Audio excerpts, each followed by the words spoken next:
Quand le diable veut te détruire, ne pouvons pas te détruire puisque ta vie est cachée avec Christ en Dieu.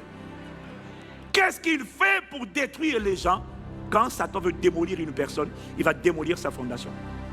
Parce que pour une fenêtre cassée ne détruit pas la maison. Mais une fondation cassée détruit la maison. Et la fondation, c'est quoi? C'est l'identité. Quand Satan veut te détruire, qu'est-ce qu'il fait quand il veut détruire quelqu'un? Il va toujours attaquer sa fondation. C'est-à-dire, il va attaquer son identité. Il va attaquer ce que la personne pense d'elle-même. Et dès que tu es d'accord avec ces mensonges à propos de toi, ça y est, il t'a eu.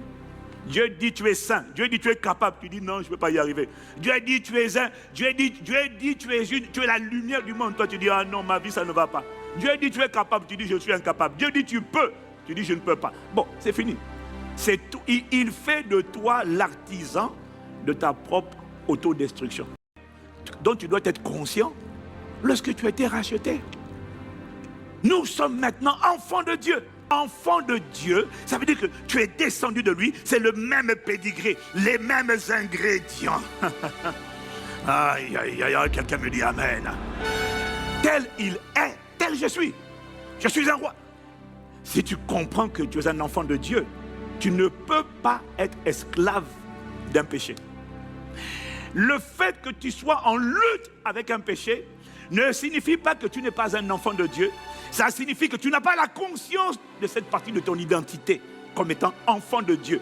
Parce qu'un roi n'est pas un esclave. Esclave, c'est contraire du roi. Un roi domine, un esclave subit.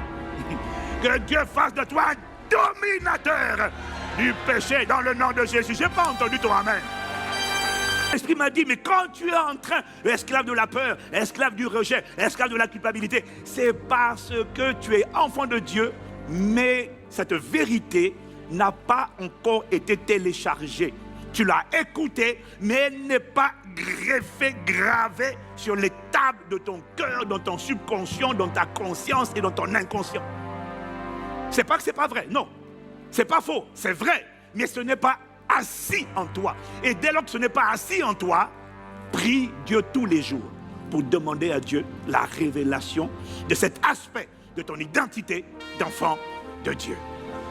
Demande à Dieu jusqu'à ce que cette révélation s'imprime sur les tables de ton cœur. Et alors, là où tu étais esclave, là où tu subissais la cigarette, la pornographie, la masturbation. Ah, pasteur, je ne sais pas comment faire pour sortir de la masturbation. Demande à Dieu de te révéler qui tu es.